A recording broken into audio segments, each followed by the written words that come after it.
Salutations et bienvenue à Entre trois films édition du 20 novembre 2022. Je suis DJ Patoff et en compagnie de Foxman et Yogi. Bonjour messieurs. Salut! Au cours de cet épisode, un peu de notre semaine, les sorties à surveiller, nos coups de cœur et aux nouvelles. Snake is back, Pirates des Caraïbes, des nouvelles et une entrevue avec le réalisateur de la web-série Dédale et Magie. Messieurs, vous êtes en forme? Oui. On est réveillés aujourd'hui? Oui, très. Oui. On va commencer tout de suite ça avec notre semaine. Simon, de quoi ça a eu l'air ta semaine? Moi, j'ai eu une semaine particulière. J'ai eu la chance, j'ai eu un petit peu de temps à moi, pour une fois. Fait que j'ai écouté des films que je n'avais pas écoutés depuis quelques semaines qui étaient empilés. Mais il s'est avéré que j'ai eu une tangente sans le vouloir. Je suis tombé sur des films musicaux. Pas des films, des comédies musicales, mais des films sur la musique. Ça donnait de même. J'ai écouté Tar avec Cate Blanchett. Oui. J'ai écouté Coda avec Katie Holmes et Patrick Stewart. Des films incroyables. La performance à Cate Blanchett dans Tar, c'est de toute beauté. C'est une performance magistrale. Le film qu'on a parlé d'une couple de semaines. Oui. Oui, j'en avais glissé un mot. Mais c'est juste à voir. C'est Juste pour sa performance à elle ou bien pour le film au complet, mais sa performance, elle met un plus oui. au film qui aurait pu être un bon film. Elle fait une performance extraordinaire. Elle se surpasse. Oui. Okay, wow. C'est juste fou. C'est déjà une grande actrice. Une actrice comme ça qui se surpasse en plus. Ouais. Ça devient intéressant. J'ai vraiment aimé ma semaine. J'ai écouté beaucoup de séries télévisées que j'avais pas eu le temps de compléter. Mais je me suis fait un petit fun. En écoutant d'or. Oui. Marc-André, de ton côté? Moi, j'ai commencé ma semaine en allant voir la soirée de Kino à Québec au Clap. C'était bon? Non, oui, étrangement, c'était super bon. On avait des films qui ont été faits lors du cabaret du Festival de l'environnement de Portneuf. On avait quelques courts-métrages qui avaient été présentés lors du combat Kino Québec contre Kino Montréal. Qui c'est qui a gagné finalement? C'est Québec parce que le monde de Montréal sont arrivés avec 0 film. J'ai défaite par forfait. Ouais, défaite par forfait. Ils sont arrivés avec... T'as eu le monde de Kino qui sont arrivés. Peut-être 1 ou 2 films, mais personne dans la salle pour les supporter. J'ai rattrapé une partie de mon retard de la saison 2 de Chucky, que je trouve d'un ridicule. J'ai tellement ri tout le long. C'est un plaisir coupable. C'est un plaisir coupable. C'est pas bon, là. C'est vraiment pas bon. Mais justement, parce que c'est pas bon, je le regarde avec un certain plaisir. Là. Il s'amuse avec toutes les codes des films d'horreur. Puis de cinéma en général, juste pour te dire, dans un des épisodes, il torture une des variations de Chucky parce que le tueur a mis son esprit dans plusieurs poupées. Okay. Et pour décommander cette poupée-là, ils le font regarder les films de Kalinours et de Licorne, les yeux comme dans Orange Mécanique avec du trash metal. Jusqu'à temps qu'ils deviennent malades. Fait que c'est juste des hommages au cinéma qu'il y a dans l'intérieur. C'est juste plaisant d'essayer de voir toutes les références. Sinon, j'ai regardé un film qui s'appelle Ghoulies 2, que j'avais déjà vu à l'époque, qui est sur Frisson. Quand j'ai vu ça, j'ai fait « Hey, ça fait 30 ans que j'ai pas vu ce film-là. J'aurais dû le laisser là. » 1h30 de... C'est bien mauvais. J'avais aimé le premier, mais le 2, dans la fête foraine, sérieux, là, ça prend une heure avant que ça commence à avoir du fun. Mais même là, le fun embarque pas. Ah, les Ghoulies et les Critters de ce monde. C'est peut-être mieux dans nos souvenirs. Rien que les Gremlins qui restent pour moi dans ce style. Oui, il était à part déjà dans le temps. Ouais. Puis il y avait un petit plus dans ces films-là, des Gremlins. Là. Ben, de mon côté, j'ai rien fait. Mais personnellement, étant donné qu'on a la semaine dernière présenté la bande-annonce de la saison 2 de Carnival Row, j'ai décidé de me retaper la saison 1, question de me préparer pour cette saison-là qui s'en vient. Je l'avais regardé dans le temps, mais peut-être avec un esprit un petit peu décroché, pas assez concentré. C'est une série que j'apprécie encore plus à la deuxième écoute. Vraiment, très bonne performance d'Orlando Bloom, qu'on reconnaît pratiquement pas, étant donné qu'il jouait... Moi, en tout cas, moi, je l'ai connu comme jeune premier, d'une certaine manière, en Legolas, en beau garçon, comme on pourrait dire. Là, il se retrouve un peu plus crasse, un peu plus magané par la vie. C'est un rôle de composition pour lui, là, d'une certaine manière. D'être laid, oui. C'est ça, c'est pas normal.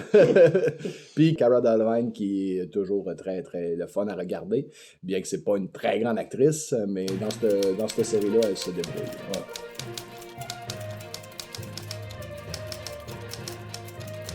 On va y aller tout de suite avec les nouvelles et on commence avec les bandes annonces qui ont été partagées sur la page Facebook de Entre Trois Films. Je vous rappelle, venez vous abonner si vous voulez pouvoir voir les bandes annonces dès qu'on est au courant d'une nouvelle bande annonce, on la partage. Si on a des petites nouvelles ou ben des teasers pour l'épisode. Premièrement, dans les bandes annonces, il y a Puss in Boots, The Last Wish. La nouvelle mouture de Puss in Boots, encore une fois. Avec la voix suave. La voix suave d'Anthony Banderas, qui est juste parfait pour ce rôle-là. Oui, personne d'autre n'aurait pu le faire aussi bien que ça. Là. Ouais, c'est ça. Moi, je triple juste quand il fait ses petits yeux. Je suis pas un cat people du tout. Je déteste les chats, même. Mais quand il fait les petits yeux, il y a personne qui peut... on peut pas résister, c'est impossible. Puis c'est un coup sûr à chaque fois, Puss in Boots. Ouais. Ils sont pas vraiment plantés. Là. Puis c'est un bon spin-off à Shrek. Oui. Ensuite de ça, on a une autre chose qui a du Latino Lover dedans. Ah ouais? Ouais, Magic Mike, The Last Dance. C'était un latino? Non, c'était à cause qu'il y a Salma Hayek qui joue le Ah! rôle principal féminin. Ça ressemble à un gros remake de Staying Alive, la suite de Saturday Night Fever, mais avec des danseurs nus. D'accord. C'est un plaisir coupable, j'adore les Magic Mike parce que je trouve ça à hurler de rire. Je pense que je l'ai jamais vu. Ah, il faut que tu vois Magic Mike. Il faut qu'on passe par-dessus le fait que c'est des danseurs. Ouais. Puis c'est juste drôle. Ensuite de ça, on a un film qui va peut-être être aux Oscars si ils n'ont pas la tête dans le sable. Parce que c'est une performance de Will Smith. Qu'est-ce qui est arrivé cette année? Ouais. Sauf que Will Smith est quand même retiré. Non, il est retiré d'aller aux Oscars. Mais il peut gagner. Mais il peut gagner les prix.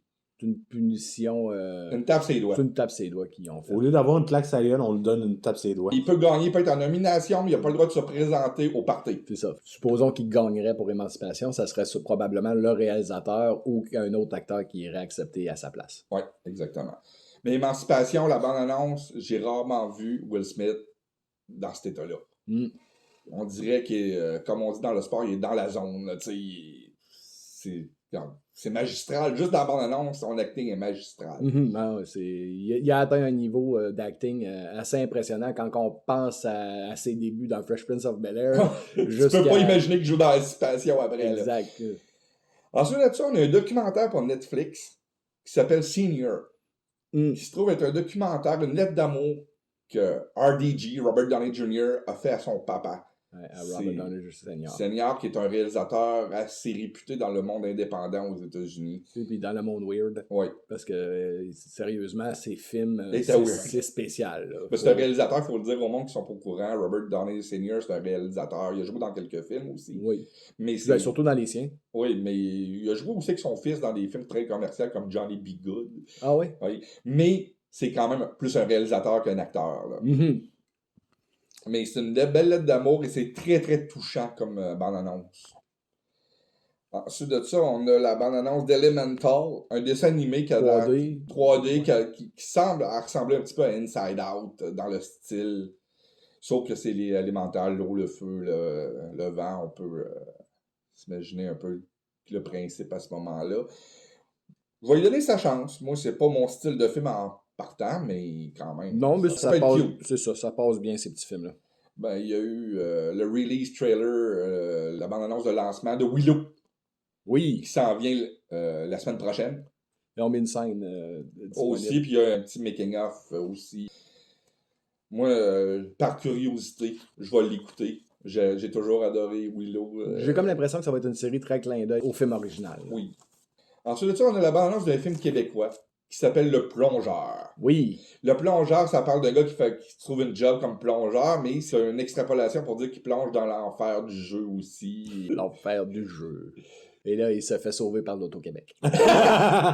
Avec plein de scènes tournées dans un des 2 casinos au Québec. C'est un roman qui avait été très prisé. Ça a été, je pense, ça fait à peine 2 ans. Ça a été acheté très rapidement, les droits pour tourner ce film-là. Puis ça va être un film qui va être à voir du côté du cinéma québécois. Un des grands films de l'année, avec le grand acteur britannique Bill Nighy, Ouais, que j'adore Bill Nighy. on vise la statuette avec ce film-là. Oui, Living, qui est une adaptation d'un vieux film d'Akira Kurosawa.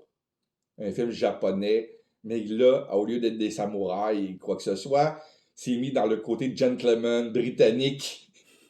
Mais je trouve ça adorable. Le fait qu'on peut reprendre des films de Kurosawa comme on l'a fait avec des westerns, comme les 7 samouraïs. les 7 samouraïs qui sont devenus le Magnificent Seven, Yojimbo qui est devenu pour une poignée de dollars. Là, tu parles des Magnificent Seven, puis tu parles même pas de la version Space Opera qui avait été faite par rapport à ça aussi. Ouais, mais c'est ça. On reprend Kurosawa dans Toujours. plein de styles. Exact. Puis Living, c'est une performance d'acteur. Ouais, ça risque d'être. Ça va être très pesant impressionnant. comme film. Moi, j'ai vraiment hâte de voir ce film-là, personnellement. C'est Sony Pictures Classic qui sortent pas beaucoup de films, mais quand ils en sortent un, d'habitude, c'est de la dynamite. Mauvaise nouvelle pour les membres Disney+. Il y aura peut-être une hausse de prix. Peut-être. C'est bien bizarre. OK. C'est que ça fait quelques mois qu'il avait dit qu'elle allait avoir un tiers d'ici la fin de l'année avec des annonces comme Netflix va avoir. Puis, il avait dit que ce tiers-là serait un tiers moins payant, moins coûteux que ce qu'on paye présentement. Mm-hmm. Ce qui est normal. Un petit peu, oui. Mon grand ami Bob Chapek a fait une bourre, ben pas une bourre, mais il a fait du Bob Chapek de lui-même. OK. Il va avoir un tiers payant, moins cher. Mais il va augmenter tout le monde. Puis le tiers, ça annonce, va être le prix qu'est-ce que le monde normal paie présentement. OK. Fait que dans le fond, c'est peut-être C'est un cadeau empoisonné. Assez empoisonné, effectivement. C'est de ridicule. C'est au moins Netflix, il est moins cher. Ouais, ben c'est ça. Mais c'est parce que d'après moi, ils se sentent chez Disney+, ils se sentent tellement solides que Netflix les impressionne même plus. Non, mais c'est ridicule pareil. On augmente tout le monde. Puis, Ouais, mais d'un autre côté, quand ils sont arrivés sur le marché, Disney+ a cassé les prix. Là. Ah oui. Mais là, même que Netflix avait été obligé de réajuster ses prix pour réussir à garder la Mais compétition. là, ils vont être plus cher que Netflix. Ouais, mais les prix se réajustent. C'est que là, à cette heure, ils n'ont plus peur de Netflix. Dans leur tête, ils ont battu. Ouais. Et... Ben, ils les ont battus aussi durant la pandémie. Ouais. Ils ont réussi à les rattraper, même dans certaines places dans le monde sont en avant. Ouais, puis économiquement, la compagnie en tant que telle est beaucoup plus viable chez Disney que chez ils ont Netflix. tellement plus d'affaires, des bandes, Alors, c'est ça. les comic books, les jeux vidéo, les magazines disques, ils ont tout. Là. Ouais, ils peuvent se permettre d'augmenter les prix sans que ça leur fera pas trop mal au rein. Ils risquent d'avoir une coupe d'annulation, mais c'est ils sont tellement bien le consommateur qui paye pour. Ben oui, et ça, il fallait s'y attendre un jour ou l'autre. Oui. Parlant de Disney, une annulation d'un reboot qu'on attendait. Oui, parce qu'il y avait il y a 2 projets en même temps pour les Pirates des Caraïbes. Il y avait un avec Margot Robbie et un avec Karen Gillan. Deux actrices que j'aime bien. Oui, mais celui avec Margot Robbie est tombé. Chuté à terre. Ouais, moi, c'est celui que je voulais avoir. Le bateau a coulé. Oui, mais... il est passé dans le triangle des Bermudes. Comme tu l'as fait remarquer, puis je l'avais entendu cette semaine, ça annonce le retour du Captain Jack. Puis l'autre va dropper dans les prochaines semaines, probablement celle-là que Karen Gillan va sûrement dropper. Bien que c'est une série. Oui, mais tu sais, quand même... Si c'est une série, ça peut être une série parallèle. Ouais. Elle a peut-être plus de chance. C'est peut-être pour ça que l'annulation n'a pas déjà été faite, parce qu'ils pensent peut-être encore à sauver les deux. Question de faire plus d'argent. Surtout s'ils décident de mettre des liens entre les films et la série. Mais Karen Gillan peut jouer la Red Dead. Facile. Déjà rousse en partant. C'est pas le genre de femme que j'aurais pris pour jouer la Red Dead, personnellement. Non, mais elle a un visage gentil, quand même. Mais la Red Dead, ça fait des années que les fans des Pirates des Caraïbes veulent la voir au cinéma. Ou bien à la télévision. Tu sais, parce que c'est quasiment le personnage principal de l'attraction. Fait que tant mieux, mais Captain Jack, notre ami Johnny Depp va voir la lumière au bout du tunnel probablement grâce à ça. On y souhaite parce que la traversée du désert a été quand même assez longue pour Oh lui. oui. Là. Puis, Ça a été bien de la merde pour lui. puis sachant l'histoire au complet maintenant que tout est pas mal terminé là, au niveau de la courbe et tout, ben en fait c'est terminé. Il a payé cher pour pas grand chose. Il a perdu beaucoup. En début d'émission, je disais que The Snake is back et j'entendais par là. Qui j'entendais par là? J'attendais. Kurt Russell. Snake Plissken. Blisken, c'est ça son nom de famille que je cherchais. C'est fait, tout a été dit. Kurt Russell est de retour dans le rôle de Snake. Ça sera pas un reboot, ça va être une suite. En espérant que ça va être meilleur qu'Escape from Los Angeles. Non, ça va être Escape of the CHSLD. Parce que il y a des grosses rumeurs que le titre du film serait Escape from Earth, que la planète serait rendue une prison complète. Ok, ça va tellement bien. Ils ont beaucoup d'optimisme pour notre futur. Il y a toujours eu beaucoup. C'est ça le but. On veut que ça soit. C'est de pire en pire. Ben moi, c'est ça que je veux voir dans ben. Snake. Puis ça sera pas, malheureusement, ça sera pas John Carpenter. Ça va être les réalisateurs des nouveaux Scream, le duo qui ont fait le dernier Scream puis qui réalisent présentement le Scream 2 qui vont le réaliser. Neo Scream. Ouais. Scream 2.0. Ouais, mais quand même, Snake va être là. Ouais. Moi, tant qu'il y a Kurt Russell puis qu'ils mettent la musique de John Carpenter, je suis là. On va voir, c'est sûr et certain, moi aussi. Là, j'ai réécoute à peu près à tous les 2 ans. Là, puis j'ai bon. le coffret ici, puis je vais me rajouter un 3e film, ça a l'air. J'adore Snake Plissken. Je pense qu'on va être 2 à aller se le chercher pour ajouter ça dans notre collection. Ben, moi aussi, j'ai les versions On va Shot être Factory des deux. Quentin Tarantino a surpris plusieurs personnes en prenant la parole pour annoncer retour à la télé. Oui, ben il est en junket présentement pour la sortie de son livre. Oui. Il était à New York dans une librairie, puis il a dit il y a une série télévisée de 8 épisodes qui va sortir au début 2023. Là, les journalistes ont fait What? OK? Début 2023, ça veut dire que c'est tourné. Presque monté. Ça doit même être monté.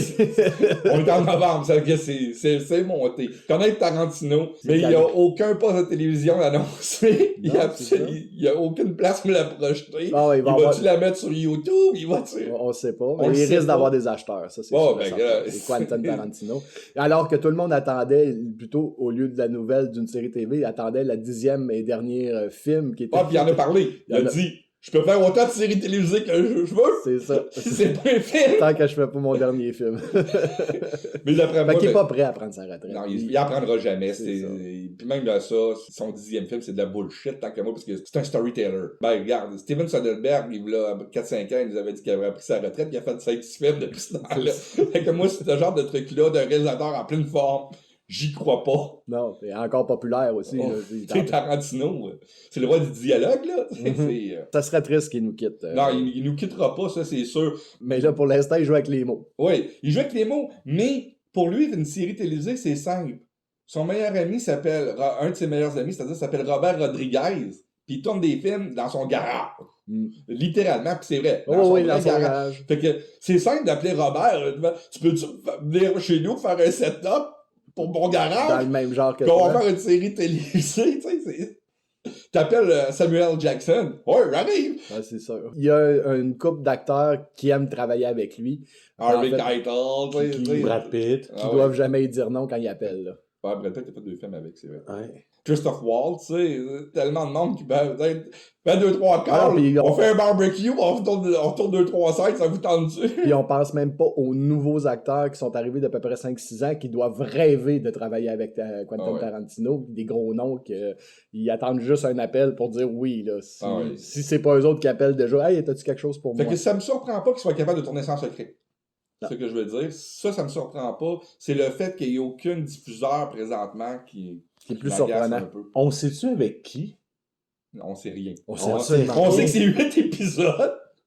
Puis que c'est Quentin Tarantino qui dirige. Oui. C'est pas mal tout ce qu'on a comme information. C'est pas sa première envolée vers la télé. Depuis ER qu'il fait de la télé. Il a fait des épisodes de ER. Il a fait du CSI. Il a fait des épisodes d'Alias.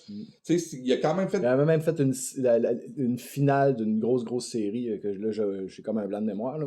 Il avait fait la finale en two-parter. Ouais. Il n'avait jamais participé à aucun épisode. Ben, comme CSI, il n'avait jamais rien fait. Il a soumis un scénario comme tout le monde. Puis il a passé. Là, j'ai pas trop compris. Série une série sur Amazon, Silk. Silk, qui est un personnage de Marvel. Ah, OK. C'est un personnage du Spider-Verse. Oui. C'est Sony qui va produire une série, Silk, qui est une femme qui est un passé un peu houleux, qui a été piquée par la même araignée que Peter Parker. La même ou la même La sorte? même araignée que Peter Parker. C'est l'histoire de Silk. C'est une fille qui vit dans la rue, qui a des gros problèmes. Puis le fait de la mettre à la télévision, ça va peut-être aider à que le sujet soit beaucoup plus mature que Spider-Man. Puis c'est Sony qui est propriétaire de ce Oui, personnage-là. exactement. Comme la majorité des droits tout de... Spider-Verse. Du Spider-Verse au complet. Ah ouais? Ouais. OK. Puis c'est ça, fait que, mais c'est Et ça fait va être sur Amazon. Amazon et MGM Plus. Ça veut dire qu'il va falloir payer pour avoir le Le channel MGM sur Amazon pour les. Mais t'es capable d'avoir le poste de MGM sans être sur Amazon. Oui, Un peu comme BritBox que j'ai chez nous, que j'aurais pu prendre séparément de Amazon, mais j'ai décidé de le mettre à l'intérieur. Le seul problème en faisant ça, c'est que Faut que tu le Prime partout. non, c'est que le contenu du poste que tu achètes est comme diffusé dans ton Amazon. Donc, tu peux pas aller chercher, comme moi pour BritBox, je peux pas dire je m'en vais sur BritBox à l'intérieur pour aller chercher le contenu BritBox. Le contenu les séries télé sont dans les séries télé, les films sont dans les films. Il faut que tu ailles chercher Un par un dans chaque subdivision d'Amazon au lieu d'avoir tout BritBox dans le même affaire. C'est pas grave pour BritBox puisque Doctor Who s'en vient sur Disney+. C'est Depuis vrai. 2005. Ouais, je sais, mais c'est une joke que je faisais. Mais moi qui regarde les vieux aussi, Ah, mais il y a des rumeurs pour les vieux aussi, hein. je vais être très content. Surtout si ce que tu as parlé dans la réunion tantôt que Russell T. Davis a comme idée pour les 200 épisodes perdus, je vais être le premier à être hyper content de voir ces épisodes-là. Mais là, on déroge de T'es content dans Doctor Who. Je vois Pat qui fait « De quoi qu'il parle? » Encore Doctor Who. Ben, t'es le seul qui est pas dans le bandwagon. Regarde, si tu veux, là, je peux au moins te prêter Ecclestone Tennant. Ah, moi aussi. En DVD, là, tu regarderas ça. Les deux premiers docteurs de la nouvelle série. C'est 10 à 12 épisodes par année. Plus 13. Plus les spéciales de Noël. 13 plus les spéciales de Noël. C'est tout le temps 13. Ça dépend des saisons. Tout Tennant et Ecclestone, c'est tout 13, à part les téléfilms. À part la saison de téléfilm. La saison de téléfilm, qu'il y en a 5, c'est vrai. Regarde, on vient donc, de te le Spider-Web qui étend sa toile sur on va revenir à Amazon. On tombe de Spider-Man à Doctor Who. C'est le fun. Le pire, c'est qu'on pourrait faire des liens en trouvant avec des comédiens qui ont joué. Ben, ils n'ont pas déjà dit The My Spider-Sense is Tingling dans un épisode, en tout cas. Non, je te parlais de comédiens qui ont joué. Andrew Garfield. Oui. Il joue dans Doctor Who. C'est vrai. On va passer de Doctor Who à Docteur Indiana Jones. Oui. Parce qu'on a eu la première image. Ouais, mais on n'a pas terminé avec Silk. Silk est une série de Spider-Man sur Amazon. Sur Amazon Prime. MGM. Oui. Donc, on y retourne avec Indiana Jones qui nous ont offert la première image du film. Oui. Puis il a de l'air en forme. Oui, il a vraiment l'air bien. Il n'a pas l'air blessé encore. C'est avant qu'il se blesse pendant le tournage, probablement. Mais je suis content de voir Harrison Ford qui a de l'air d'avoir du plaisir à jouer ce rôle-là. Puis le réalisateur James Mangold, pendant qu'ils ont dévoilé la photo, il a dévoilé que la bande-annonce arriverait d'ici quelques semaines. Fait que le monde qui n'a pas vu la bande-annonce encore, parce que oui, elle est disponible un peu partout sur l'Internet. Ceux qui font Sauf des sur notre recherches. page. Non, on peut pas la parce mettre. qu'on peut pas la mettre. Parce puis, que c'est une copie pirate. Exact. Mais on peut en parler parce que. Non, mais là, c'est un secret de là. polichinelle Oh, que ouais. ça roule sur Internet. Quelqu'un qui fait un petit peu de recherche sur Ça prend 2 secondes à trouver, même pas. Là. Sur Google, on est capable de la trouver, c'est même pas caché. C'est ça. Puis la bande-annonce, c'est juste de la dynamite. J'ai hâte de la voir en bonne qualité parce que c'est une des meilleures bandes-annonces que j'ai vues depuis très longtemps. On a hâte de vous la partager. Oui, puis avec la bande-annonce, on va savoir le titre du film qu'on sait pas encore. Parce que les films d'Indiana Jones, c'est tout le temps des secrets pour le titre du film. C'est une tradition comme les Star Wars, c'est tout le temps des traditions. On dévoile le titre du film. C'est comme un événement de dévoiler le titre du film. Quoi? Non, mais on a dit qu'on n'en faisait pas parce qu'on parle de projet de Steven Spielberg. Fait que Ben, je pensais que tu allais faire en parlant du papa. Non, Ben, je c'est pensais que toi. tu allais enchaîner. c'est toi qui as Ok, je pensais que c'était toi qui allais enchaîner pour moi. Excuse. C'est pas grave. Oh, un nouveau projet pour Steven Oui, Spielberg. le papa d'Indiana Jones, qui réalise pas le prochain, malheureusement, va faire une suite d'un vieux film des années 60. Un film avec Steve McQueen, Bullet, qui est un classique des classiques, qui est peut-être une des meilleures poursuites d'automobile de l'histoire du cinéma dans le film. Il va reprendre le personnage de Frank Bullet, cette fois-ci joué par Bradley Cooper. Je le vois, oui. Oh oui, il a le swag pour jouer Pas ce autant rôle. qu'Indiana Jones, mais il y a Non, du mais, swag. non, mais il y a un swag tu sais, pour jouer le rôle de Bullet. Mais qu'est-ce qui est le fun? C'est quand je pense qu'il ne reste plus de style de cinéma que Spielberg n'a pas touché. Il n'aura pas touché, oui. Il va avoir tout fait. Parce que là, il n'avait jamais fait de vrais films policiers. Il avait déjà eu des policiers dans ses films. Mhm. Mais là, dont Phil Collins dans Hook, mais ça, c'est c'est une autre histoire. Ouais, c'est un policier britannique. ça. C'est ça. Non, mais on n'a jamais vu faire un genre de l'arme fatale ou des trucs du genre. Dirty Harry. Ouais, c'est ça. Là, c'est un vrai film policier. J'ai vraiment hâte de voir ce qu'il va apporter au style. Ça va être intéressant. Puis après The Fableman, ben là, il peut faire ce qu'il veut. J'ai hâte de voir Fableman. On ne peut malheureusement pas passer sous le silence le décès ce vendredi à l'âge de 86 ans de Jean Lapointe, un homme qui a marqué le monde artistique du Québec et aussi social, en commençant par son groupe de chanteurs Les Gérolas dans les années 50, jusqu'à la création de la fondation Jean Lapointe qui a marqué au niveau social, en passant par le fait qu'il a été sénateur à Ottawa. En plus, il est né en 1935, le monsieur, et il nous a malheureusement quittés. C'était le 18 novembre 2022. Jean Lapointe, qui est non seulement un comique et un chanteur, a été un acteur ayant plus de 35 films à sa filmographie, des films qui ont marqué l'histoire du Québec. On peut penser au film Les Ordres de 1974 qui avait gagné le prix. Je pense que c'est un des premiers films qui avait été cherché un prix au niveau Avec international. Gia Martin, photographe. Ouais, C'est deux des premiers films qui ont été chercher le prix de la mise en scène au Festival de Cannes en 1975. Il avait joué avec Jacques Godbout dans le film Yule 871 en 1966. On l'a vu aussi dans Deux femmes en or, La pomme, l'accueil, les pépins de Claude Fournier. Dans Ding et Dong, le film où il joue un vieux monsieur qui est agonisant et qu'il agonise en fait en riant.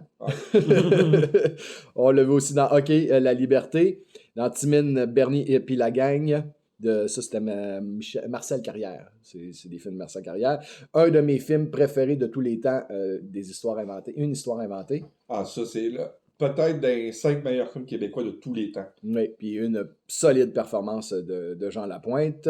Une de ses solides performances, comme on disait tantôt, c'est à la télévision, dans la série Duplessis, où il joue Maurice. Je m'en allais dire, il est Maurice. Il est Maurice. Il est incroyable. On oublie Jean Lapointe et c'est une performance assez impressionnante parce que Jean Lapointe, c'est un personnage que au Québec, tout le monde connaît sa face. Puis des fois, quand tu es aussi gros que ça, c'est dur de disparaître derrière un personnage. Puis dans Duplessis, on oublie Jean Lapointe, on voit Maurice Duplessis à l'écran. C'est une performance magistrale. Là. Celui-là, on ne peut pas y enlever. Là. C'est vraiment solide. Je l'ai réécouté il y a environ à peu près 1 an, Duplessis, puis en fait, acting, ça n'a pas vieilli. Non. Oui, les décors, la mise en scène. Le budget du mais l'acting, ça n'a pas vieilli. Parce qu'on retourne quand même en 1977 là, pour cette série-là. Là. Série TV, j'avais oublié qu'il avait joué dans Les Beaux Malaises. Oui. Oui, il a joué dans l'Ancien Compte 3 aussi. Oui, il a joué dans l'Ancien Compte. Oui. Il faisait quoi? Un alcoolique? Jean Lapointe. Il faisait Jean Lapointe, il jouait lui-même. Ouais. Il a joué pour Francis Leclerc, pour Éric Canuel dans Le Dernier Tunnel, où je trouve, encore une fois, qu'il était une performance extraordinaire. À l'origine d'un cri qui est peut-être sa performance à vie. Qui est vraiment émotionnel puis très très solide. Son dernier film, c'est Mon cirque à moi en 2020. C'est la dernière fois qu'on a pu le voir sur grand écran. Il était en compagnie de, c'est Martin Matt, je crois, qui joue dans ce film-là. Puis un des films qu'on a bien aimé à TQS dans le temps, on ne peut pas passer sous silence qu'il a joué dans Les Chiens chauds de 1980. Donc, pour tout cet ensemble de sa carrière, moi, je Merci dis... TQS. Ouais, pour l'ensemble de cette carrière, moi, je dis Jean Lapointe, c'est un icône de la culture québécoise. C'est une très grande perte. Il a ouvert les portes avec la première présence au Ed Sullivan de Québécois avec les Girola. Effectivement, il a passé à Ed Sullivan avant les Beatles. Avant, dans les années 50. Ça date de très longtemps.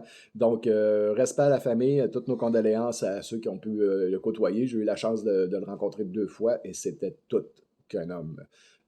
Hier, je parlais avec Dave Roussy qui avait interprété sa chanson à Star Academy au début des années 2000.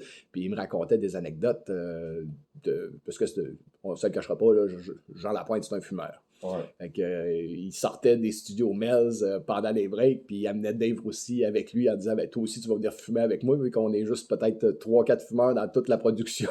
Fait que Dave me racontait justement que c'était une personne très, très, très généreuse de son temps et de sa personne. Puis c'était du name dropping.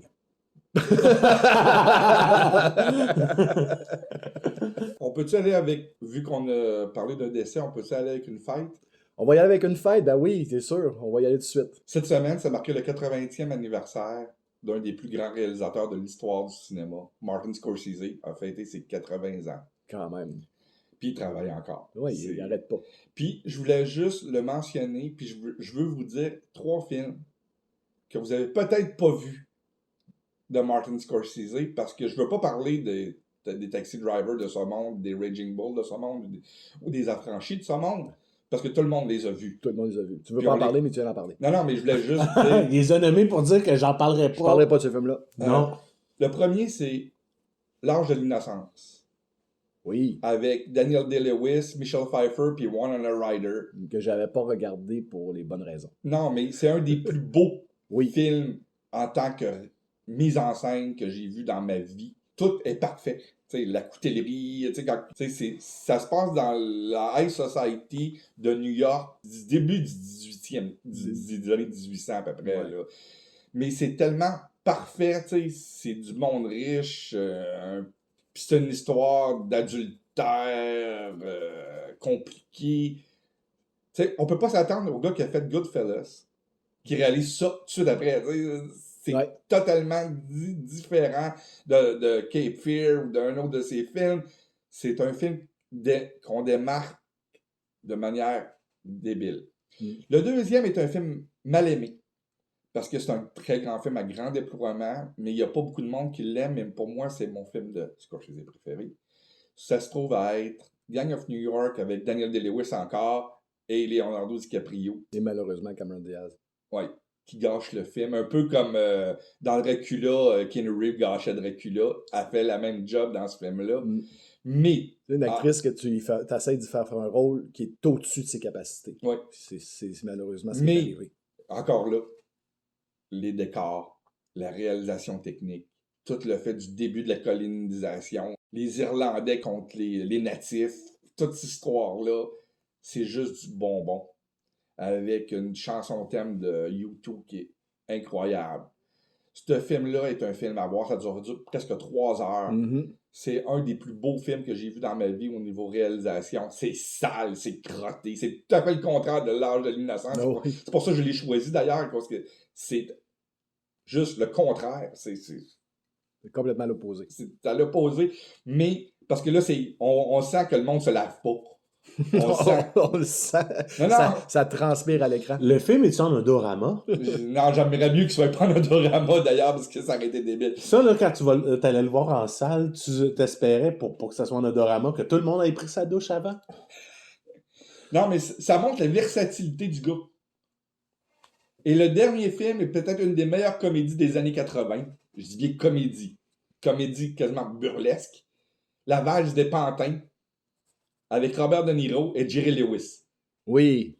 Qui a eu un bel hommage dans le Joker de ce oui, film-là. ben, c'est quasiment un remake par bout. Carrément, là. Mais il n'y a pas grand monde qui ont vu La valse des pantins. C'est pas un film... King of Comedy. C'est pas un film que tout le monde a vu. Je me rappelle, il y a 2-3 ans, tu as essayé de me le faire regarder, puis après 15 minutes, j'ai fait « Hey, je suis pas capable de regarder ce film-là. Je suis pas capable. » Mais pourtant... Pourtant, là, il y avait de quoi qui faisait en c'est tellement bon. C'est pas parce que c'était pas bon que j'étais capable, mais il y avait quoi dans le film qui faisait en sorte que, personnellement, j'étais pas capable. Je suis capable de reconnaître tout ce qui est bon dans ce film-là, mais personnellement, ça a fait. Non, je suis pas capable de regarder ça. Puis je suis pas capable de mettre le doigt sur le bobo. Faudrait que je le recommence pour Ouais, il faudrait voir. que je te le prête pour. Puis je trouve ça dommage que je sois pas capable de le voir. C'est peut-être la situation qui est arrivée cette journée-là, c'est parce que. Puis, ou de quoi, là? C'est la journée qu'on avait écouté le film de Charlie Chaplin, d'ailleurs. Non, c'était un autre qu'on avait regardé. C'est. T'as voulu me le faire regarder un autre moment. C'est peut-être au moment où j'ai commencé à avoir mes problèmes de santé, puis j'étais Ouais. comme pas là pour le Parce faire. que c'est un film remarquable. C'est une des meilleures comédies des années 80. Puis c'est dans mes 10 comédies à vie préférées. La Valse des Pantins, c'est un film à voir. Les performances des deux acteurs. Ouais, encore. Jerry Lewis, moi, c'est comme. On parlait de De Jean Lapointe. Jean Lapointe, tu sais. Tu t'attends pas à ce qu'il soit capable d'être dramatique, tu sais. Non, c'est ça. T'es habitué de le C'est voir en Jerry clown. Lewis.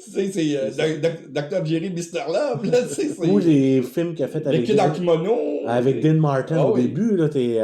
Tu sais, fais attention, Jerry ou la patate, là, tu sais. Comme disait RBO. Mais là-dedans, il fait un gars suffisant, baveux. Oh, ouais, t'es quasiment content de ce qui arrive. Ouais. Puis c'est 3 films que je voulais mentionner, parce que c'est 3 films à voir de Scorsese. Puis si vous voulez aller un peu plus loin, il y a New York aussi, qui est là, juste fou, et Main Street. Pour un gars de 80 ans, toute qu'une carrière. Puis il continue. Bonne fête à Martin Scorsese. Qui est encore d'actualité, parce que si vous écoutez Wolf of Wall Street, c'est très d'actualité comme réalisation, c'est très moderne. Le gars a pas vieilli au niveau technique, au niveau cinéma, il se rajeunit tout le temps. Pour un gars de 80 ans, bravo. Là. On a la chance aujourd'hui de recevoir Mick, réalisateur de Dédale et Magie, une web-série que vous allez pouvoir trouver sur YouTube déjà. Oui. Bienvenue, Mick. Merci de l'invitation. Ça fait plaisir. On va commencer ça par le cœur du sujet. On s'entend qu'avec un titre comme Dédale et Magie, on parle pas de science-fiction. Non, on parle pas de science-fiction, on parle plutôt de fantastique. Et Oui. puis, c'est plus qu'un clin d'œil à Donjons et Dragons, c'est vraiment basé sur ma passion pour Donjons et Dragons. Ta passion pour ce jeu-là en général. Oui, tout à fait. Toutes tes petites expériences, tu as essayé de les raconter dans ta série. Exactement. Les parties drôles, les parties plus difficiles. Oui, dans le fond, moi, je voulais faire un peu comme Viva la Dirt League sur YouTube, et puis faire des vidéos à partir de l'univers, justement, des jeux de rôle, puis des jeux vidéo. Et puis, moi, ayant joué pendant des années de temps, étant maître de jeu aussi de Donjons Dragons, je me suis dit, moi, ça va être sur Donjons Dragons, puis je voulais pas voler les droits ou quoi que ce soit, donc j'ai écrit carrément mon propre jeu de rôle qui s'appelle Dédale et Magie, et qui s'inspire fortement, tant dans l'écriture des caractères que dans l'univers aussi, mais c'est mon propre univers, Dédale et Magie. Ça vient de ta propre imagination. Fait que j'imagine donc que ton inspiration vient vraiment du jeu, mais qu'est-ce qui t'amène à te rendre à faire justement une série? C'est que moi, dans le fond, je suis un créateur, puis ça fait 11 ans que je fais ça. J'ai fait énormément de choses. J'ai fait, entre autres, là, j'ai plus de 60 courts-métrages à mon actif, 2 longs-métrages documentaires. J'ai écrit et publié 8 livres. J'en ai publié à titre d'éditeur une trentaine, donc un album musique, etc. Donc, j'ai été rendu un peu là à explorer d'autres voies. Puis, comme moi, la voie des festivals et la voie des subventions, j'ai mis une croix là-dessus pour plusieurs raisons, parce que ça ne va pas avec mes valeurs ni avec mon style de création. Je me suis dit, il me reste le web à explorer, avec YouTube, entre autres, Patreon.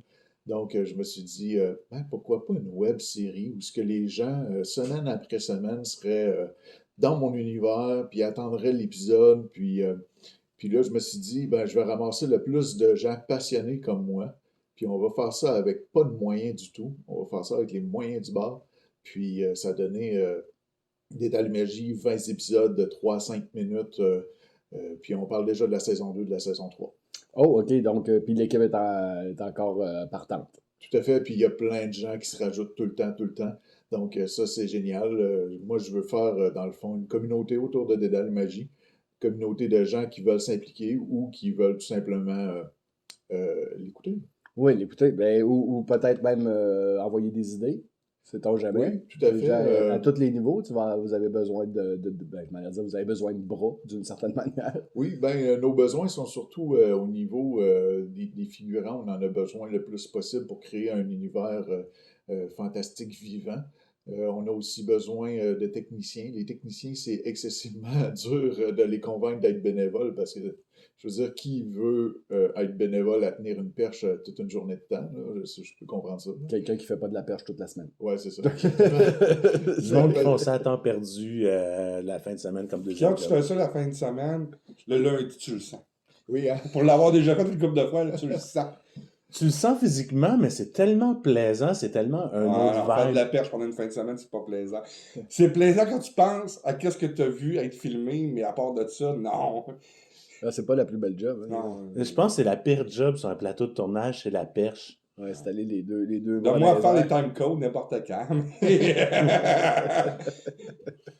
Sinon, tu parlais de Patreon tantôt très, très rapidement. Tu as exploré ce moyen-là pour réussir à te financer un petit peu là, pour les prochaines saisons, j'imagine, parce que la première saison est déjà cannée. Exactement. La première saison, c'est déjà fini, là, puis j'ai juste à la mettre en ligne. Patreon, pourquoi Patreon? Ben là, j'ai eu des demandes.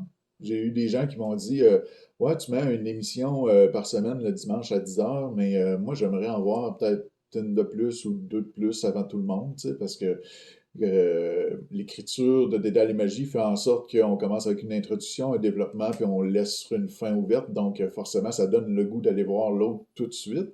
Donc, il y a des gens qui sont prêts à financer la saison 2, dans le fond, avec un Patreon, puis à m'aider financièrement, là, tout en ayant des bonus, des primeurs. Puis là, je suis en train de développer un concept, justement, où ce que ça va s'appeler Mick Multivers, où ce que ceux qui vont être sur Patreon vont pouvoir voir avant tout le monde mes projets, puis je vais faire des critiques, je vais faire probablement du podcast aussi, donc plein de choses comme ça. Ça fait 11 ans que je suis créateur, puis j'avais jamais mis de l'avant, comment dire, mon travail de façon à me dire je vais avoir des revenus de ça, mais il y a des gens qui trouvent que j'ai une belle démarche, des belles valeurs dans tout ça, puis qui veulent m'appuyer, donc Patreon, ça va être la place, puis YouTube, on le sait maintenant, ça prend 1000 abonnés puis 4000 heures d'écoute avant de pouvoir monétiser. Oui.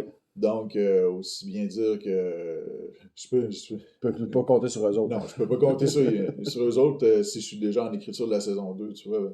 Comme là, on a 100 abonnés, puis moi, je suis fou raide, là, tu sais. Je veux dire, 100 abonnés, j'ai jamais eu ça dans ma vie, puis c'est énorme, là, tu sais. J'ai pas fait de pub plus que ça, donc... mais j'attendrai pas après les micro redevances de YouTube, là, avant de poursuivre mes démarches. Non, puis C'est l'aventure sûr qui qu'il y est a 10 scènes aux 8 mois. Là. Ouais, c'est ça. T'es généreux, dis Ah ça. ouais.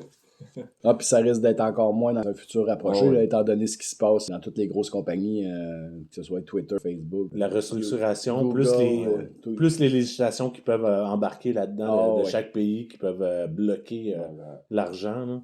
Ouais, il y a quelqu'un au Bangladesh qui aime pas Donjons et Dragons. Comprends pas, mais... Donc, du coup, on va faire une loi, comme ça, t'auras pas le droit d'être sur YouTube. Tu sais, c'est malheureux comme ça. Là. Ou que le signal se rende pas à ce pays-là. Ah non, ben là, présentement, là, ils font des lois en France, puis ça influence sur ce qui se passe aux États-unis. Là. Ouais. C'est rendu... Ben, il y a le Japon aussi qui a un gros procès présentement. En tout cas, je vais en parler plus tard la semaine prochaine, pas cette semaine, mais la semaine prochaine, là, il y a un très gros procès avec YouTube. Ah non, ça va bien. Puis, tu parlais tantôt du fait que le monde ont hâte de voir le prochain épisode et tout ça. Cette hâte-là, puis cette manie-là, nous autres, notre génération l'a vécu avec les séries télé à l'époque, mais avec l'arrivée des Netflix qui mettent la série au complet d'une claque la même journée, que tu peux en rafale voir la série au complet, peut nuire aussi à cette attente-là. Parce que je sais que dans le temps, quand on regardait une émission, on avait on a hâte à la semaine prochaine, on va voir ce qui se passe après. Mais là, on l'a plus. À part sur Amazon qu'ils le font encore, hein, mais.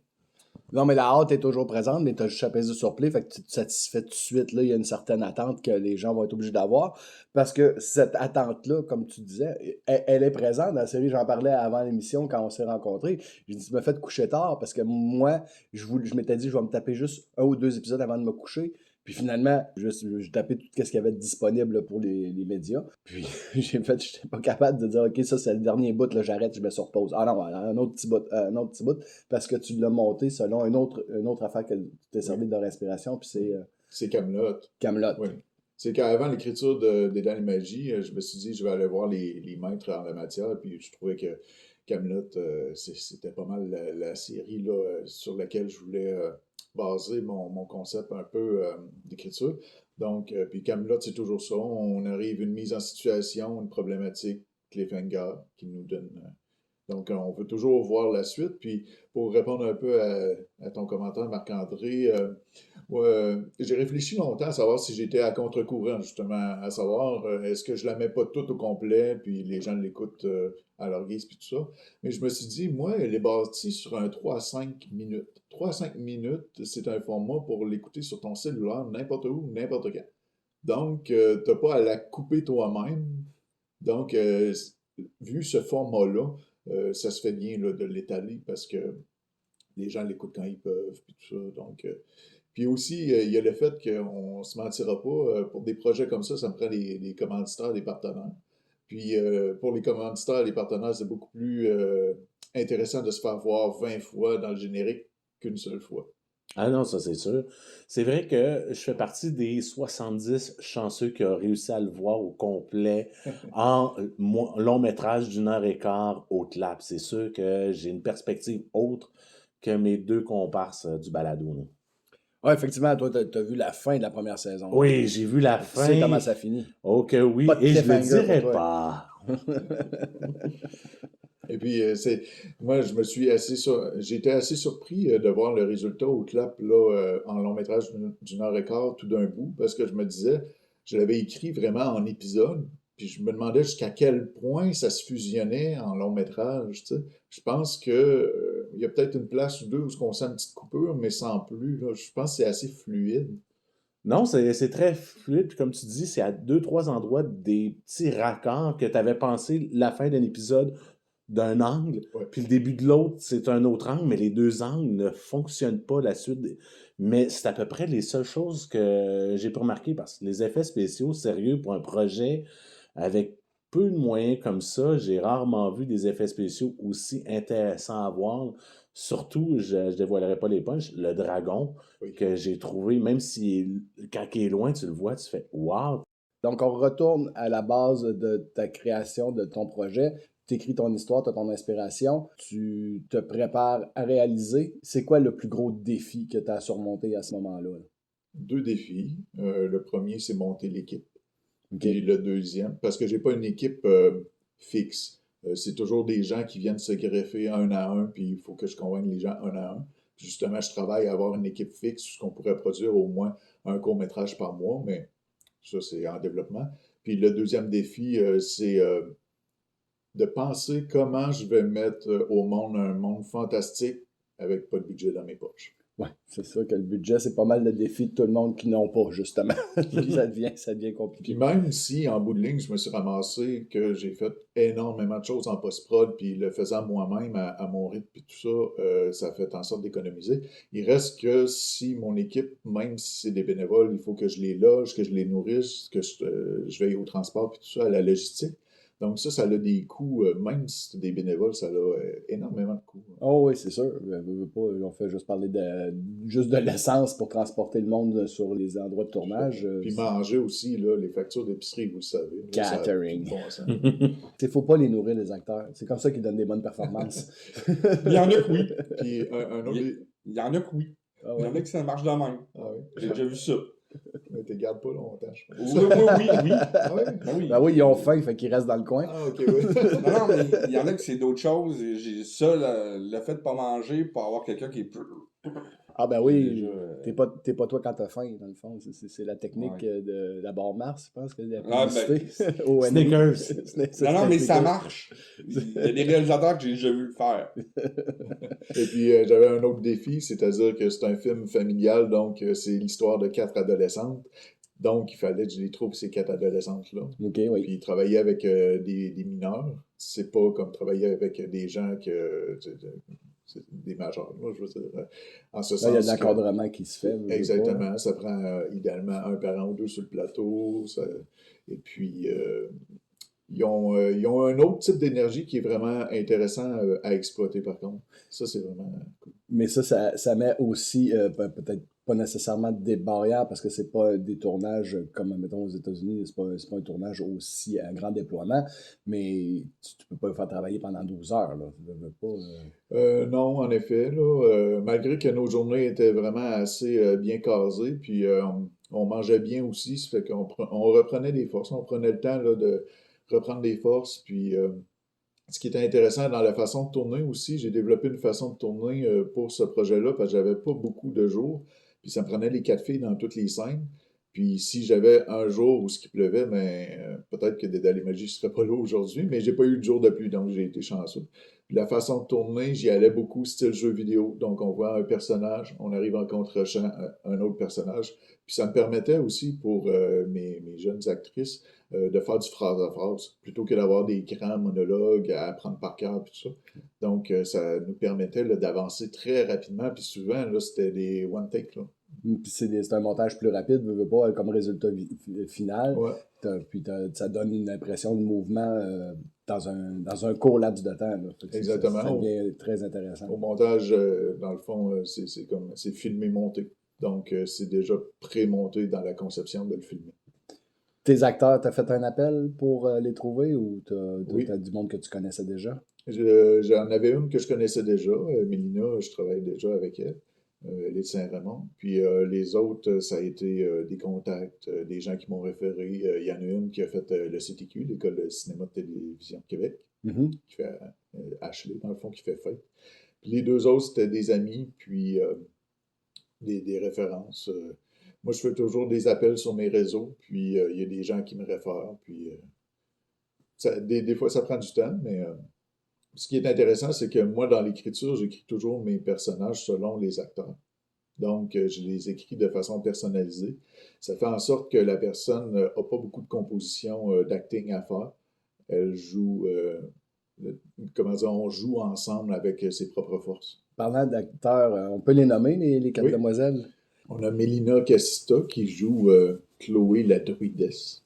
On a Aurélie Bernatchez qui joue Leila, la roublarde. On a Maya Fizette qui joue Erika, la sorcière de feu. Et on a Ashley Mercier qui joue Faith, la guerrière, qui est une guerrière qui est un mélange entre le barbare et le paladin. Donc, je me suis amusé aussi à faire mes propres classes de personnages. Oui. On suit pas les actrices, mais les personnages qui ne savent pas vraiment qu'est-ce qu'ils sont. Ils savent de nom, mais ils ont comme, en partant la série, on dirait qu'ils savent pas c'est quoi leur power vraiment. Puis, Exactement. C'est ça la beauté de ces rôles-là en tant que tels, c'est qu'ils doivent jouer une adolescente normale, dans la vie normale, et qui découvre un univers fantastique, et elles doivent incarner en même temps un deuxième personnage qui est leur classe de personnages, où ce que là, elles apprennent les pouvoirs de leur personnage, puis comment ça fonctionne, puis tout ça. Puis elles sont beaucoup. La saison 1, on est beaucoup dans l'apprentissage de qu'est-ce qu'un jeu de rôle. Donc, on a souvent aussi des répliques. Ah, ben là, t'as fait un échec critique. C'est quoi un échec critique à Donjon Dragon? Puis c'est quoi une réussite critique? Puis on suit la série, puis on apprend en même temps qu'elle. Donc, il y a comme une espèce de petit attachement qui se crée à ce niveau-là, parce qu'on apprend en même temps que le personnage. Donc, ça devient intéressant. Félicitations pour ça. Un acteur qui m'a impressionné, c'est ton magicien. Oui, Jean Drolette, c'est un acteur UDA là, qui fait.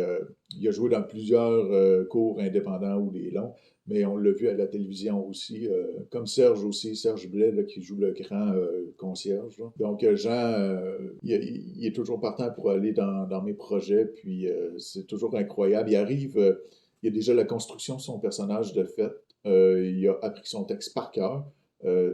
C'est un pro, là. Tu sais, Ouais. il arrive, j'ai rien à faire comme direction. Je fais juste, OK, ça règle, go, quand tu veux. Je dis même pas 1, 2, 3, non, je dis quand tu veux. Puis lui, boum, il me fait de la magie. Il te fait de la magie. Puis j'imagine que il doit être une bonne influence pour des jeunes actrices en même temps de voir un gars professionnel comme ça. Les filles doivent le regarder.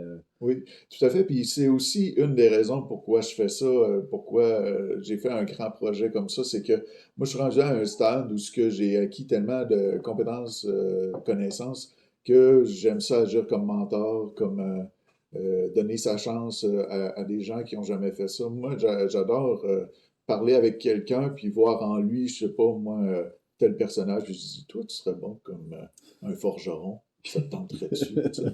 Fait que, Tu le fais souvent après la sortie au clap pour dire Hey, je te verrais en telle affaire, je te verrais en telle affaire, ça te tente de participer à la saison 2, je l'ai vu de mes yeux vus.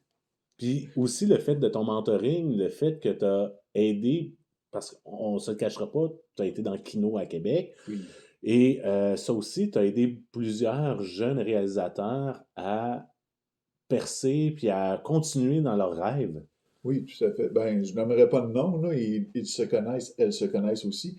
Mais oui, il y a des gens qui ont grandi, puis que je les ai aidés. Puis moi, je me dis, c'est simple, c'est que j'ai ramassé toutes ces expériences-là de vie, puis ces connaissances, compétences.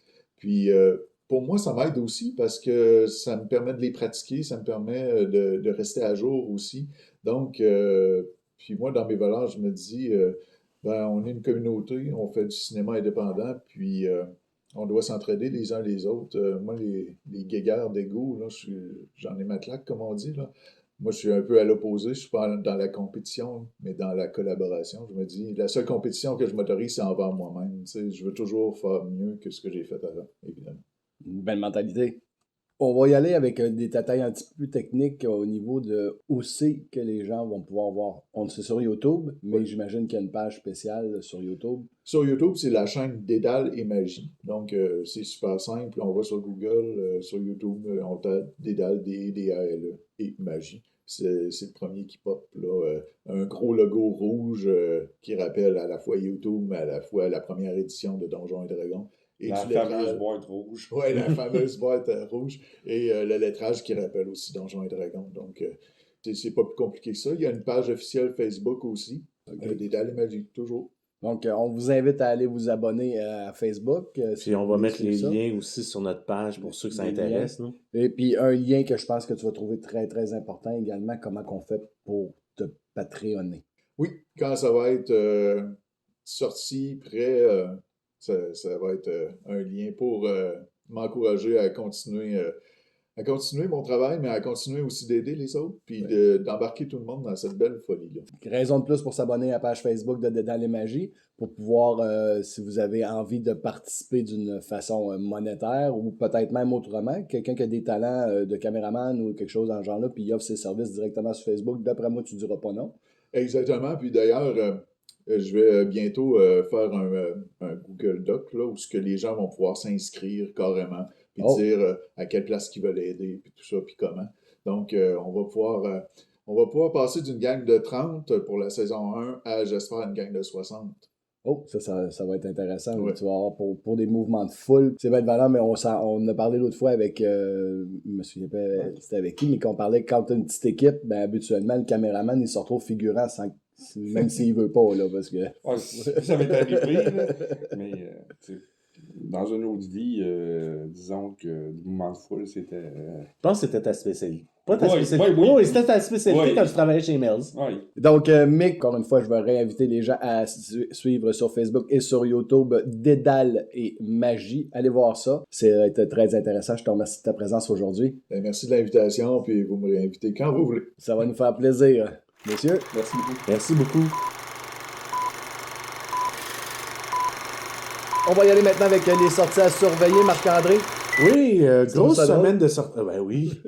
Moi, je trouve ça tout le temps drôle. Oui, c'est drôle. Ben oui, pas besoin de drogue pour trouver ça drôle. non, juste du montage. Ben Ouais. oui. Donc, grosse semaine de sortie parce que c'est quand même la semaine du Thanksgiving aux États-Unis la semaine prochaine. Ben oui, c'est vrai, ça. Ben oui. Thanksgiving. Fait qu'on... On va écouter Rocky. Ben non, on va aller s'acheter des dindes puis on va s'amuser à faire un bon souper. Ah, moi, je vais écouter Rocky. C'est mon film de Thanksgiving. Ça se passe pas le jour de l'an? Non, ça se passe à... Le trois quarts du film se passe à Thanksgiving, avec le combat qui se passe au jour de l'an. Donc, le premier film qui va sortir mercredi en salle, parce que oui, il y a beaucoup de sorties en salle le mercredi la semaine prochaine. Il y a le prochain film de Disney qui est Avalonia, un monde étrange.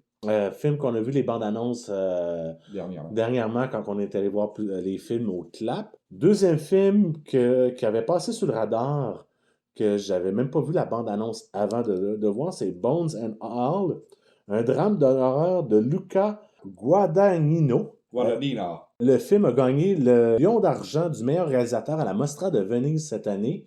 Et avec une trame sonore, ça j'ai vu ça, de Trent Reznor. Nine Inch Nails. De Nine Inch Nails, avec son compagnon de trame sonore Qui aussi. s'appelle Radicus. Quelque Oh chose. oui. Je me rappelle jamais du nom du gars. C'est dans mes blancs de mémoire. Troisième film qui sort enfin à grande échelle parce qu'il est sorti au mois de septembre dans certaines salles aux États-Unis, certaines salles au Canada et au Québec depuis quelque temps, mais la sortie officielle de Dévotion, le drame de guerre de J.D. Dillard, qui est une espèce de Top Gun à la guerre de Corée, qu'on a vu plusieurs fois les posters quand on est allé au clap. Avec le même acteur qui joue dans Top Gun Maverick, fait que c'est comme un préquel à Top Gun dans ma tête en joke. Et le quatrième film que Simon nous a parlé la semaine dernière, Les Fabelmans de Spielberg sort mercredi en salle au Canada. Tellement hâte de pouvoir vous en parler. Là. La semaine prochaine, tu vas te lâcher lousse et je crois que cette semaine, si j'ai un soir de libre. On va le voir en gang, il faut qu'on aille voir ce film-là. On va aller voir ça en gang? On va essayer d'aller voir ça en gang. Ça pourrait Parfait. être le fun. On se tient au courant. Sinon, vendredi, parce qu'il y a quand même des films qui sortent vendredi, même si c'est pas partout, parce que je crois qu'à Québec, les sorties au clap sont pas sorties encore, donc je peux pas Ça se peut que confirmer. le Clap, c'est le genre de cinéma. C'est le genre de cinéma ou peut-être le quartier. Juste pour une nomination aux Oscars, Glass Onion, une histoire à couteau tiré de Ryan Johnson va sortir en salle aux États-Unis. On a vu à Montréal que ça sortait, mais pas à Québec. Malheureusement, parce que J'avais bien aimé le disent premier. que c'est meilleur que Knives Out. C'est meilleur que le premier. Hein? Oui. Donc, Avec l'ancien James Bond. Oui. Ouais. On peut dire à Star ancien. L'ancien Ouais. James Bond. Donc, la suite de À couteau tiré sort vendredi. Et l'autre film, une comédie dramatique de Myriam Bouchard qui s'appelle 23 décembre. C'est l'histoire de 3 parties de Noël à Montréal, Québec et dans Charlevoix qui tournent mal. Il y a plusieurs acteurs connus dans ce film-là. Myriam Bouchard, est-ce qu'on a une cinématographie? Myriam Moi, Bouchard. Son nom, ça me dit absolument rien. Moi non plus, je vais aller vérifier. Donnez-moi juste 30 La secondes. relève. Ben oui. Ben, des fois... Ouais, le fait de la télé, des séries Probablement télé, de la série télé. des vidéoclips. Dans les films que j'ai, je vais citer Internet Movie Database. Oui, il y a référence. Quand il faut aller vite, c'est la référence. La référence quand il faut aller vite. Et, Master, avec leur... Je commencerai pas à parler de ça. Là. Non. Avec leur nouveau système, ça va de plus en plus lent. Ouais, moi, la seule chose que je vois pour l'instant, c'est évidemment Internet Movie Database. Si on met pas les choses à jour, c'est pas à jour. Non, puis au Québec, des fois, ils ont de la misère un peu. La seule chose que j'ai pour l'instant, c'est une vidéo de 97 de La soupe à mon ami de Carmen Campagne. C'est la seule chose. Donc, malheureusement... On n'a pas bien d'informations. Non, on va donner la chance. Ouais. Le sujet m'intéresse, moi. Le 23 Moi décembre? aussi. Ouais, mais pas le fait que ça soit 3 histoires en parallèle de 3 parties de Noël qui virent sur, ça peut être... Donc, même si Internet Movie Database n'a même pas les informations de 23 décembre, ça veut dire que c'est pas à jour. Et, Non, c'est ça. Il va y avoir du travail à faire là-dessus. Oui. En vidéo sur demande et en streaming, dans le fond. Ouais. Qu'est-ce qu'on a comme sortie? Le 22, Disney Plus sort Bienvenue chez les Chip and Dale, qui est une histoire d'un Indien qui arrive dans une petite ville aux États-Unis. Ça n'a rien à voir avec les danseurs, Ni avec les écureuils. C'est pas ni la suite avec- de Magic Mike. Non, On va c'est parler pas dans tantôt. ce monde-là. Qui arnaque les membres d'une petite ville aux États-Unis. Sinon, le lendemain, le 23, la journée avant le Thanksgiving, 3 sorties. Il y a Les Nageuses qui sont sur Netflix. C'est un film britannique qui parle de nageuses qui font des compétitions qui viennent de l'Europe de l'Est. Qui arrivent- Yes! Les nageuses est-allemandes. Qui doivent mettre de côté leur... Leurs différents. Non, pas leur différent. Leurs stéroïdes. Non. Leurs stéréotypes. Non, qui doivent mettre de côté leur compétition pour combattre leur pays en dictature, à ce que j'ai pu comprendre. Oh, Ah, ils ont refusé de prendre des stéroïdes. Fait que t'as ça. Toujours sur Netflix, Enfin! la saison 1 de mercredi qui sort sur Netflix. Réalisé par Tim Burton en passant, boys. Ouais, c'était une autre information que j'allais dire. Ouais, mais On est l'attend tellement On l'attend emballé, depuis là. très très longtemps. On l'attend, cette Hey, série. Louis Gossman en Gomez. La troisième sortie, c'est sur Apple Plus pour les chanceux qui l'ont. C'est Echo 3, une série de science-fiction. Le 24, donc un mois avant la veille de Noël, il va y avoir le journal de Noël sur Netflix, que j'ai dit tantôt, c'était quoi le résumé? C'est une comédie sentimentale avec des has-beens de la télé. Hey, t'as Holly McClain dedans. T'as Buddy Bedelia. C'est la femme à John McClane. Si tu lui dis que c'est un has-been, il va te courir après, nu-pied, puis en camisole. En criant yippee. T'as dit qui? Buddy Bedelia, tu en as parlé tantôt. C'est du monde qu'on n'a pas vu depuis très longtemps.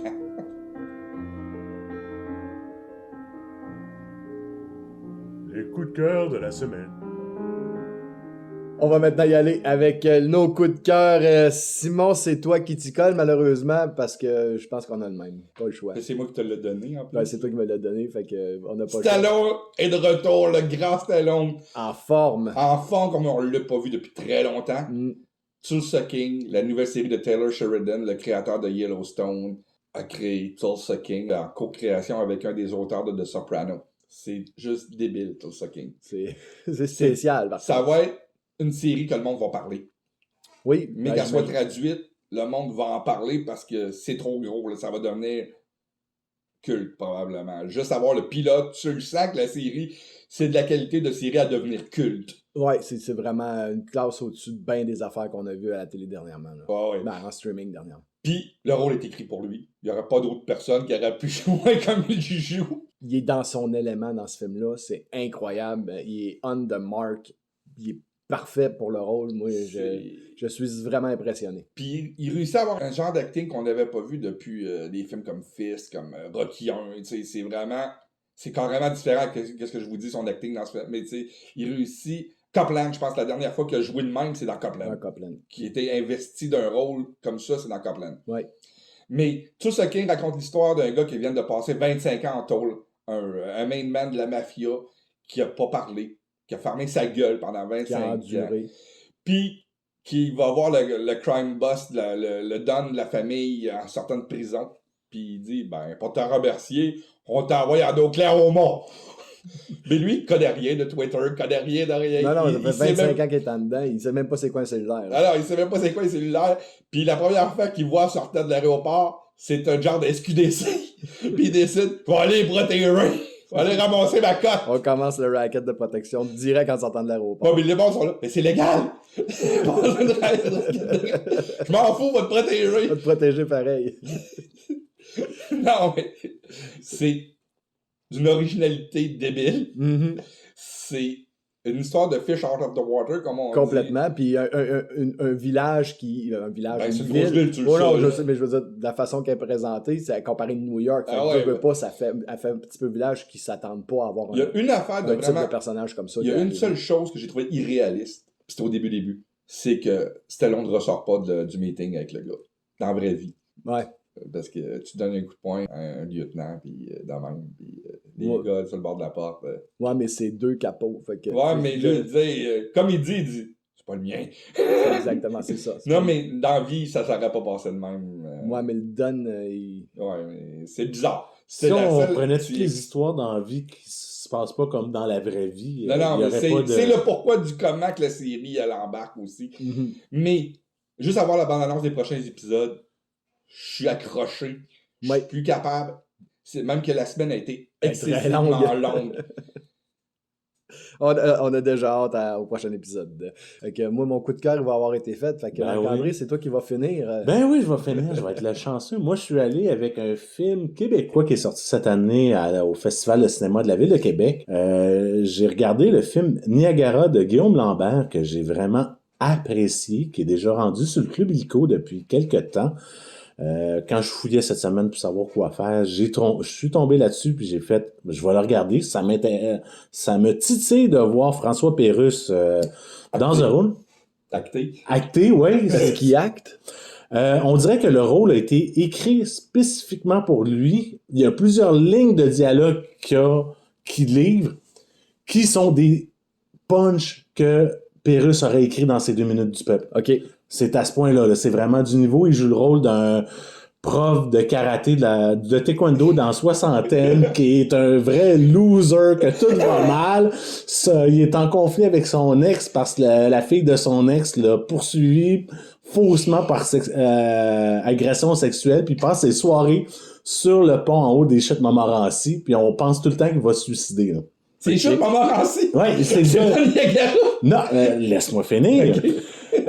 Qui apprend, après un conflit que sa belle-fille essaie de reprendre contact, qu'apprend de son frère qui habite dans la région du Niagara, que son père est décédé. Okay. Fait qu'il avertit son frère qui habite à Montréal, qui est un risk management pour une compagnie de gestion qu'on sait pas c'est quoi. La seule chose qu'on sait, c'est qu'il gagne 190 000 par année. Puis on sait pas c'est quel genre de risque qui vérifie là-dedans, mais il fait de la gestion des risques. À 190 000 par année. C'est ça. Fait qu'il va chercher son frère pour aller au vignoble familial qui est joué par le troisième frère, qui est Guy Jodoin, qui joue Victor Hugo Lamotte. François Pérusse, c'est Alain Lamotte. Et le frère qui travaille à Montréal, c'est Léo-Louis L, parce qu'il n'aime pas il n'aime pas Lamotte. Il n'aime pas Lamotte, joué par Éric Bernier, qui est le petit dernier, qui est un peu le mouton noir, qui est vraiment particulier. Puis qui vont faire un road trip jusqu'au Niagara pour aller rejoindre leur troisième frère et son fils, qui est joué par Guillaume Lambert, le fils de Victor Hugo, qui joue le personnage de Guy Jodoin. Et plus ça avance, plus ça va mal, parce que dans la vie à Alain, le personnage de François Pérusse, tout va mal, mais vraiment mal. Le road trip suit la même tangente. Ah, il suit la même tangente. Il perd un dentier, il perd un plombage à Oshawa. Fait que le plombage est refait par l'hygiéniste dentaire de la ville, joué par Catherine Levac, que son acting est très proche de son personnage de... Comment qu'elle s'appelle? Chose Beaulieu, là? Hein? Chose Beaulieu, mais oui, Paige Beaulieu. Paige Beaulieu, ouais, c'est ça. Parce que c'est quand même une franco-ontarienne, fait qu'on voit très bien. Et sa mère jouée par Véronique Dicker, qui est hilarante. Ben, elle, quand elle se laisse aller, elle est drôle en maudit. Elle se laisse aller. Juste à un tel point, Catherine Lévesque joue le rôle d'une femme qui est enceinte, qu'on sait pas c'est qui le père, un peu alcoolo, qui passe ses soirées dans un bar de travestis. Puis de drague. Ça fait tellement Catherine Levac. Ça fait tellement Catherine. Et c'est vraiment drôle. Ben, Guillaume Lambert a sûrement écrit pour elle parce que ils ont joué ensemble dans Like Moi. Oui, et d'autres projets. Ouais. Fait qu'il se retrouve chez le troisième, Victor, pour voir le corps, pour identifier. Là, ça chicane à savoir si c'est de l'aquamation ou de la crémation. On voit très bien que les trois frères ne s'entendent sur rien, puis ça fait des années qu'ils se voient pas parce qu'ils se tapent toutes ses nerfs, puis qu'ils ont une vue différente de la vie, puis ils ont 15 ans de différence entre le plus vieux et le plus jeune, que leur mère qui a quitté quand le plus jeune avait 7 ou 8 ans, qui a toujours dit qu'il est parti avec un autre gars, qui est rendu astrologue en Floride avec des minous. Regarde, tout est là. Tout est là. Ok, c'est Like Moi le film, finalement. Oh oui, mais avec beaucoup de scènes dramatiques. Ouais. Avec François Pérusse. Ouais. Et François Pérusse, et c'est drôle, autant le comique vient de François Pérusse, autant François Pérusse amène du dramatique dans l'histoire. Et c'est de voir tout le pourquoi que le père est décédé. Il est en amour avec une femme d'Europe de l'Est, que sa sœur, jouée par Marie Ekel, a la SLA. Ok, il passe partout dans...